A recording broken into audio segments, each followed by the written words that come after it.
we are now proceeding in the program with the paper Impact of Structural and Basic Promoters on the Activity and Product Distribution during slurry phase synthesis with iron Fischer-Tropsch catalysts. The authors are Deborah Houpt, Fe Fischer-Tropsch, G. Bao, Robert O'Brien, Robert L. Spicer, Bert H. Davis, from the Center for Applied Analytic Research. The paper will be presented by Dr. Houpt.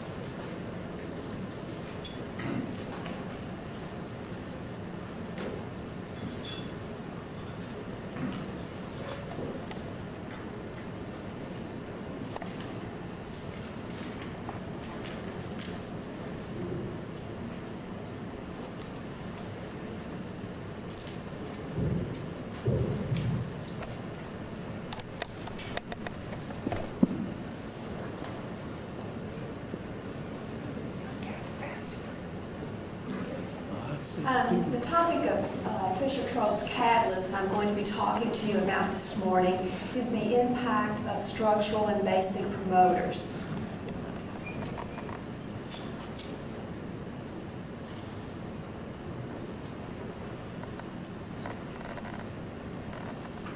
I'm first going to give an introduction into the effect that the support and the promoter has on the iron Fischer-Tropsch catalyst.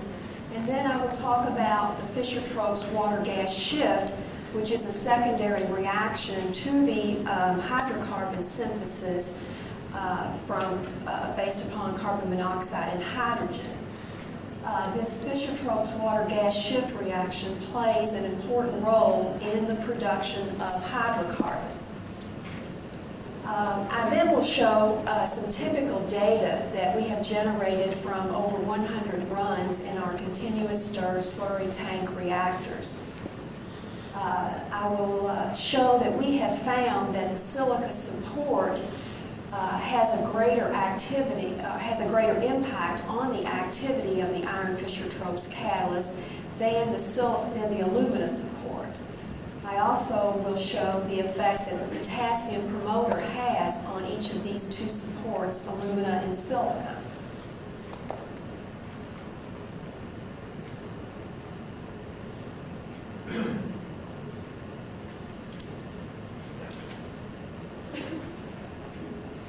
Catalysts in iron Fischer-Tropsch catalysis usually comprise of one or more promoter and a porous support or carrier. The objective of adding a support to the Fischer-Tropsch catalyst is to provide a large surface area for the formation of the iron oxide and also to aid in its stabilization. The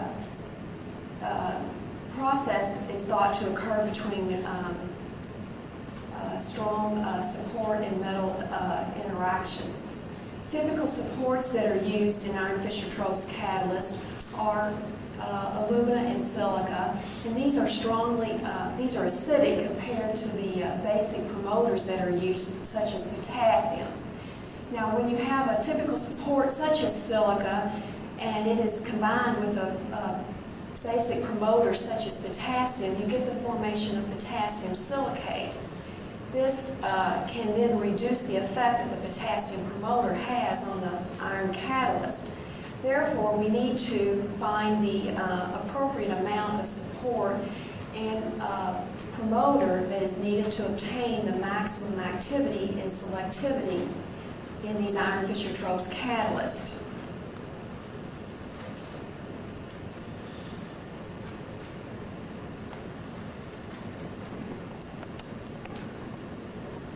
Again, iron Fischer-Tropsch catalysts are known for their high water-gas shift activity. This allows for a lower H2 to CO ratio synthesis. In the Fischer-Tropsch reaction, we have carbon monoxide combining with hydrogen to give us the hydrocarbons that we are interested in, plus also a byproduct of water. This right here is if the water-gas shift reaction is to occur, this water then will combine with some of the carbon monoxide, giving us more hydrogen and also some CO2.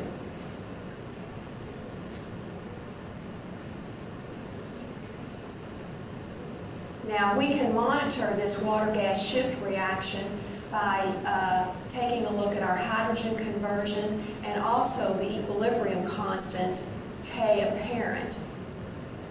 Then the net result of these two reactions is CO plus hydrogen, giving us our hydrocarbons plus CO2. Another way to monitor the water-gas shift reaction during your reactor run is to take a look at the CO2 to CO ratio. If your CO2 ratio is higher, that's another indication that the water-gas shift reaction is occurring.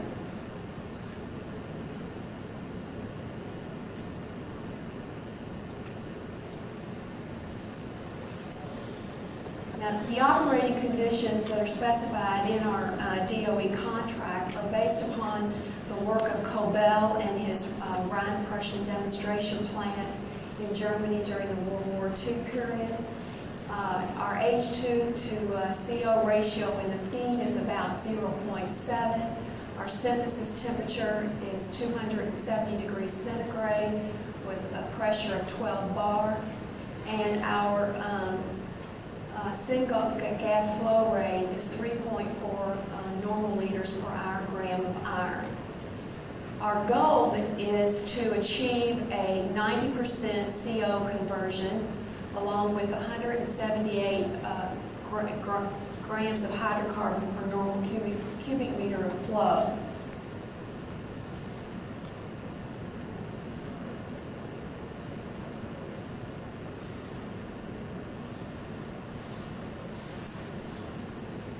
This data here for this particular formulation of one of our 4.4 atomic percent silica shows that we have reached our goal of around 90% conversion. And for this particular catalyst, we are obtaining this with no promoter added, which is the data in red, and up to about 500 hours before we start seeing a decline in the activity. When this particular catalyst is added to it a 0.5% of potassium, which is the data in blue, we see that the activity starts to drop off a little earlier, around 400 hours. During this synthesis time of about 400 hours, we have seen our catalyst deactivate at this time, and we thought that this was due to the liquid level in the reactor either going low or drying up. But we have since solved this problem, and we are still seeing this drop in activity around this synthesis time around 400 hours. We are going to take a look at this in our reactor by taking some samples out and doing some further characterization work to see if we can determine what is going on with the catalyst.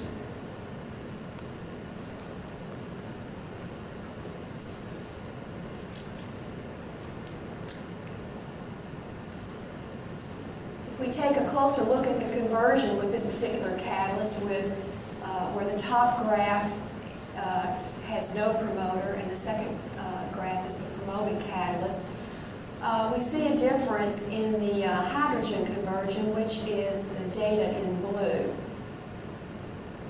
With the promoted catalyst, we see that it appears that we are getting a lower hydrogen conversion. And we believe that this is due to the water-gas shift reaction.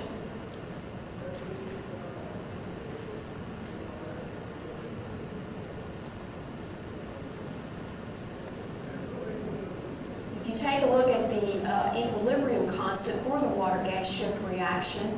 The data in blue is the promoted catalyst, and during the 400-hour synthesis time is where we're seeing 90% conversion for both of these catalysts. We see that the water-gas shift, it has more activity for the promoted catalyst than the non-promoted catalyst.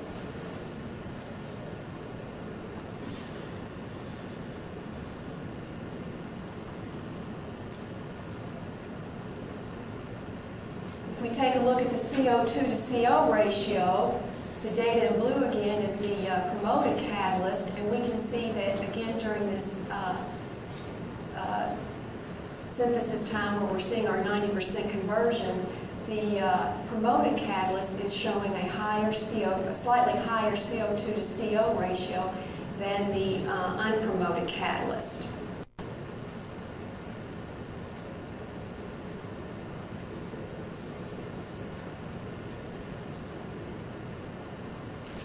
If we take a look at the total hydrocarbons that are produced per gram of iron and compare it to the work that was done by Cobell, which is in black, we can see that this particular catalyst, both the promoted and non-promoted catalyst, is giving us a higher hydrocarbon production.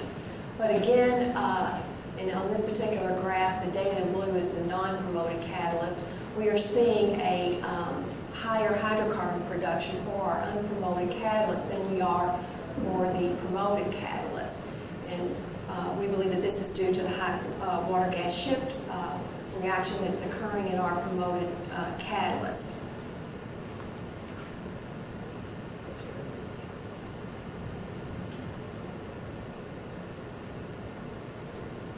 So what we're seeing here with this particular catalyst, where we've got one is promoted and the other is not, we are seeing that we're getting a 90% conversion up to about 500 hours with no promoter being added. And also, we are seeing that this particular catalyst is producing more hydrocarbons.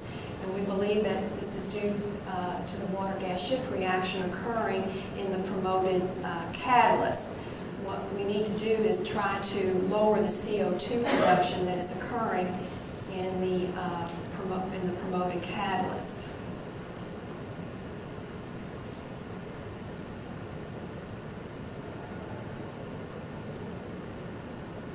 We take a look at some other data that we have for 4.4 atomic percent silica. We can see that the promoter does have an effect on the conversion. The non-promoting catalyst here is the data in black, and we can see that after about 150 hours it's starting to decline, where around an addition of about 2.2% potassium, the data in blue, gives us our optimum promoter effect.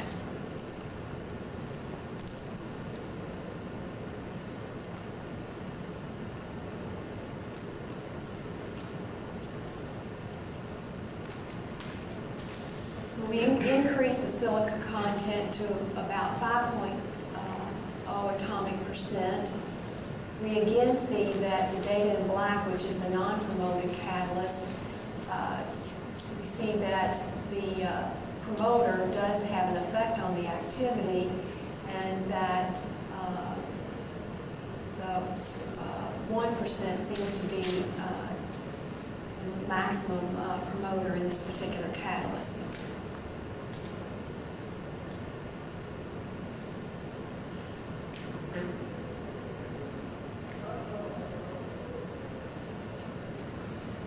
If we take a look at the effect of support on the catalyst, the data in black is the unsupported catalyst, and we can see that the addition of support, and this is with no promoter added, does give us an increase in stabilization in the conversion.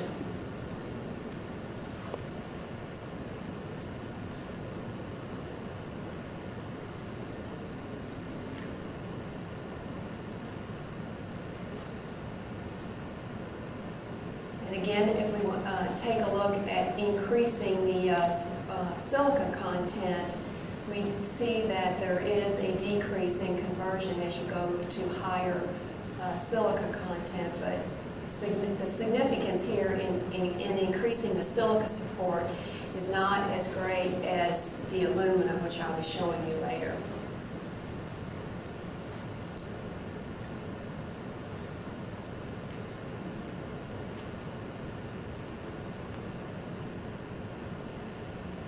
So what we have found is that the silica support does improve the conversion stabilities and aging characteristics in our studies, and that if you do increase the silica support, we are finding a decrease in the conversion, which is what is usually found in the literature. And also that if you increase the silica content, you need to go to a little bit higher loading of potassium to get the same amount of conversion.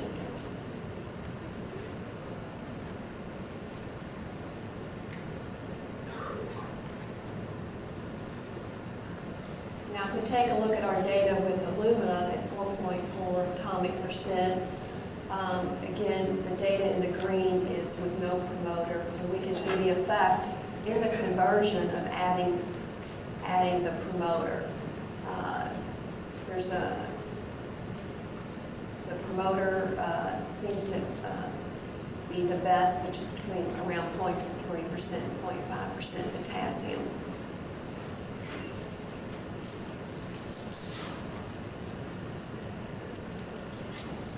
If we increase the alumina content to 8.0, we see a drastic reduction in our conversion.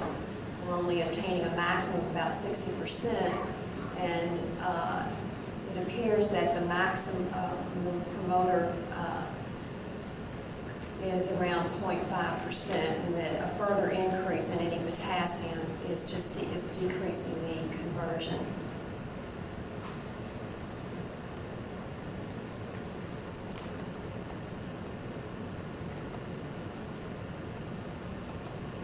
Here we can see the effect of alumina support, and we have found that this is a typical representation of our alumina data, that if you do increase the alumina support, you get a decrease in the conversion.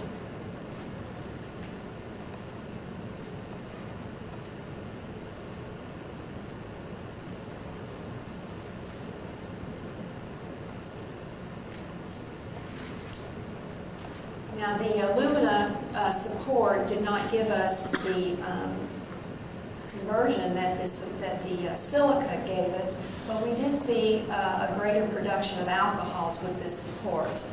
And it seems that the 0.3% potassium loading seems to give us the maximum alcohol production, especially you can see this with the C2.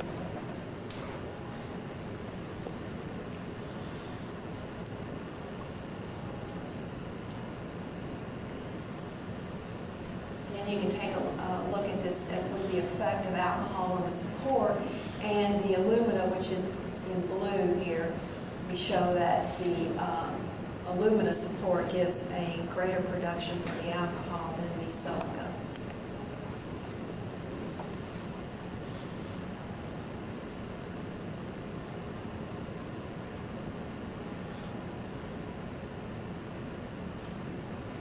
So we have found that the alumina support does not meet our goal of 90% conversion, as we are seeing with our silica support. But the silica support does produce a greater selectivity for the alcohols.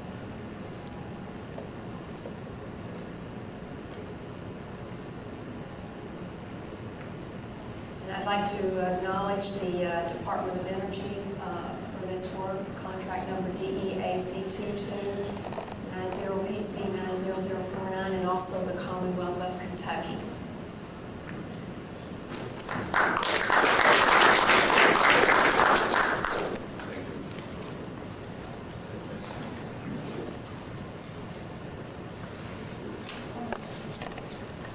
Did you have terminal frequency data as a function of potassium loading? Or Terminal frequency?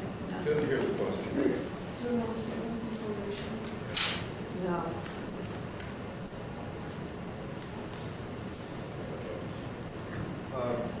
I think this, you've got a lot of interesting data here. But in terms of catalyst characterization, it seems there's a lot more that could be learned. What are you planning to do in terms of catalyst characterization? Well, we were going to do some work characterization work similar to the talk that Robin O'Brien gave on Tuesday with our catalyst.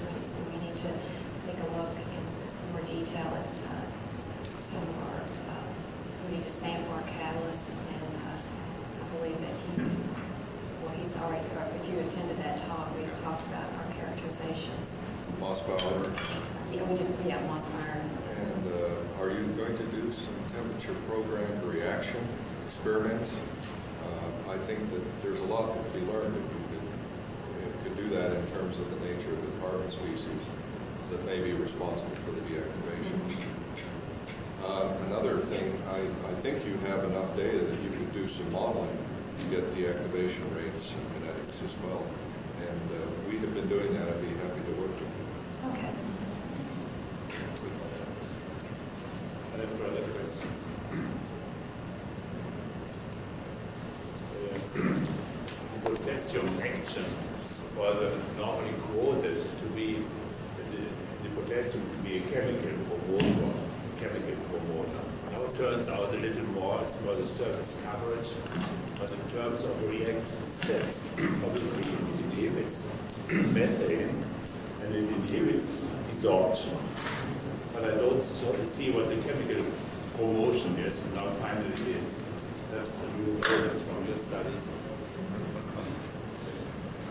There's been an enormous amount of work on potassium ions.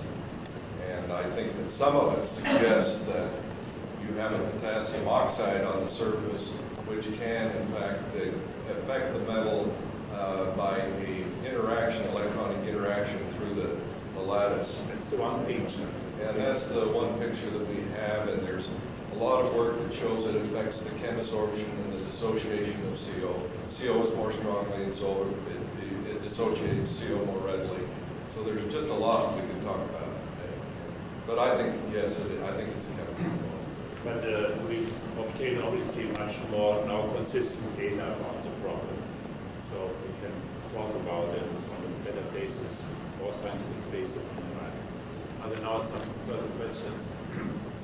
So it seems we have a little coffee break available for some 4 minutes or so to continue with the session.